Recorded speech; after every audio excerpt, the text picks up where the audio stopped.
How to buy more iPhone storage. So if you are looking to get more storage on your iPhone, there are a few methods to expand your capacity. But it depends on whether you want to increase your iPhone built-in storage or use external option. So very first step is that you have to go for your iCloud storage. So iCloud storage is the Apple Cloud storage that allows you to back up your data and free up your space on your device. So to buy more storage, go for your setting and tap on your Apple ID at the top.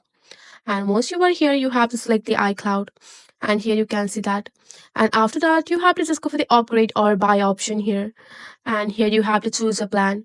So under you choose a plan, there will be 50 GB, 200 GB or 2 TB. And you can complete the process from here. So for the 50 GB, the pricing is 0.99 per month. And here you can find the price. So you have to just go for the upgrade to iCloud Plus. And after that, you will prompted to double click to subscribe here.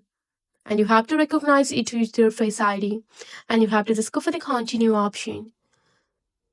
And you have to follow the on-screen instruction to complete your purchase history here.